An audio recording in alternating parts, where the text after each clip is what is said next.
All right, so thanks for enrolling. I want to go through a couple things with you. I want to make sure when you come to the training that you have a name for your business or for your product. So if a product that does X, Y, or Z, you have a name for that business, number one. Then create a slogan. You know, like how Domino's Pizza has, so come up with a slogan kind of clever that says what you do, kind of summarizes it. And then I want you to think of the potential of gross sales in 6 months if nothing stood in the way. If nothing stood in the way, on the 7th month forward, I can make per month X. So don't think of obstacles at that point, just think what you can do. A lot of people discover that, oh my gosh, there isn't much potential with my business because it's a service business and it's all dependent on me. So that's a good cognition moment, if you will. Then, after we realize the potential of the business, what it could achieve if no obstacles stood in the way, I'd like you to start thinking of all the challenges and obstacles. And then write as many challenges and obstacles as you can think of, no matter how many. Just don't stop and think of solutions. Just let it rip in terms of obstacles and problems. And once you come up with the name of a business, the slogan for that business, the potential and gross sales from the 7th month forward if no obstacles stood in the way, and you have all the problems, you come to the training, you'll be focused on solutions because now your mind seeks answers to these problems. And as you listen to me training in the class, and people have different principles and business models, all of a sudden you're going to be able to take some principles from this business or from that apply to you, and the brainstorming begins. Now, I want to talk about how to create a business plan. Business plan simply is what I call the 5 Ps. The 5 Ps are people, and I want you to just get a piece of paper or just write on your laptop, put people. And then who are the people in your business plan? There is you. Do you have any partner or associates that you're working with? And then put in writing for yourself the profile of your ideal customer. Like in the people. For my business, the ideal customer is somebody from, let's say, 28 to 78 that likes high-end products of this. Or it's somebody that likes music. Or it's somebody that's looking for real estate. What is the profile of the customer you're looking for? Then go to the product or the project you have. And I want you to describe it in terms of problem solution. So my product will solve the problem of X, Y, and Z. Like I was talking to somebody, they came up with a product that if you drink whatever, you don't have fungus. I mean, that's an incredible solution right there. And they have doctors proving this, and reports and all this. So what is the product and what problem does it solve? Now, let's say it's a project. Let's think of real estate. The people, it's me, my partner, and I'm looking for people that want loans in commercial real estate. The project is we're going to do hard money lending because the lenders are very difficult. You see how it goes? And no matter what business, you'll find the same flow. Now I want you to think right under positioning, what's the uniqueness that you have with your product or project? What's so unique about you versus others? Don't tell me there is no competition. That's just not realistic. If you're pitching me to raise money from me, first thing I'm going to ask you, how different are you? What do you offer that nobody else is going to beat us? So you got to know your uniqueness. And if you don't have any uniqueness, come up with something that's unique. Added value, something different, a twist on something. That is extremely powerful. Then I want you to write a paragraph or two on your performance. So now we come to the people, product, positioning, performance. In other words, what are your processes? What are your methods?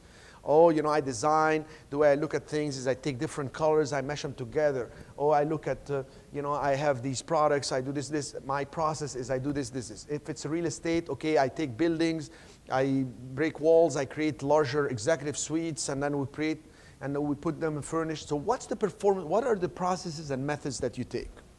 Then you come to the last P, which is the profit. When you talk about the profit of your business plan, you got to be thinking as if you're raising money from someone.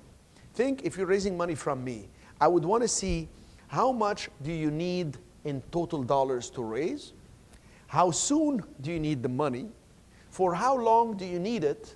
And what returns do you offer? For instance, I need $200,000. I need it within 90 days. I will need it for 5 years, and I will offer 6% return. 8% return. And if you can tell me it's secured by what, it's even more powerful. Secured by your patent, by your inventory, by your products or whatever. So this is so simple. I told you, I even used it for my bank. It took a page and a half, and I was able to write who are the people involved with the attorneys that I have, the product, you know, and we put 20 products that the bank would like to offer, from credit cards to credit lines to this. I knew exactly what I want to offer.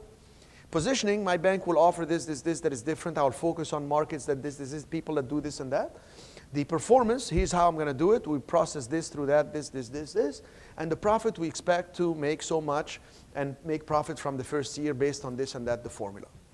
Now, if you just came up with a product idea and you write a business plan, the only other thing that you may want to add to it is something called a product or a market viability study.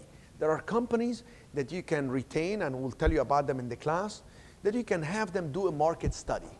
And you know, they do an elaborate study of, I don't know, 15, 20 pages that can give you graphs and tells you, okay, this is what your competition is, the price, key points, etc., your costs, you can manufacture here. And then, if you do this in a page and a half, 2 pages, and you have the marketing report attached to it, when you go to a bank, or when you go to a big company to raise money, or you go to, you know, angel investors, you can say, let me tell you about my company. You do a 10-minute pitch. They say, I like it. Show me more. Here's the business plan. They see it's clear. They want to dig deeper. They see a professionally done marketing report. That's how you can raise money. So please, coming to the training, I'm going to quickly review for those that came in late. I want you to come up with a name for your business. If you don't have a name yet, come up with a name. Come up with a slogan. Just a simple, straightforward slogan. Tell me what the potential of gross sales in your business, if nothing stood in the way. Okay? How much would you sell on the 7th month? 6th month, nothing stood in the way. 7th month, what's your gross sales per month? And then I want you to tell me what's standing in the way. You can even use this.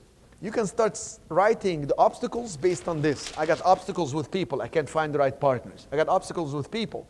I can't find the right customers. I got obstacles with the products. I can't get the products the way I want. I can't get the project started because this and that. I have obstacles with the positioning. I'm not different from anyone. I got problems with the process. I don't have the technology. I don't have the equipment or whatever.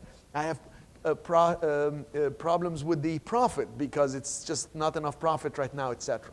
So this could be your guide to find your weaknesses. Because once you identify the problem, you're halfway to a solution. The problem is usually the same person that finds the problem is not the one that finds the solution until we help them expand their mind. We help them think different. You know what makes a big difference between a hugely successful person and somebody that is not? The one that's not is either stopping when they see obstacles or they just look for solutions. The other one looks at a problem in a way that they can transform them into an opportunity. You look at a challenge and say, this is the best thing that happened to me. But it's a big problem. You've got to start thinking, it's the best thing that happened to me. How do you just change that to your advantage? And if you look back on your life, I'm willing to venture that many times you thought you had a problem. A couple years later, maybe a couple months later, you say, oh my gosh, that was the best thing, but I didn't recognize that it was a good thing. Am I right? And I only realized that after I moved forward in life. So I want you to start reframing things that are happening. And then you will see how great it is that you can turn these challenges eventually. When you finish that class, your creativity should be through the roof, and you find a lot of solutions. And brainstorm and ask others and ask others and ask ideas. And that's why in the class we have one-on-one, so you're able to just really hammer all these and bang them one after the other. Good?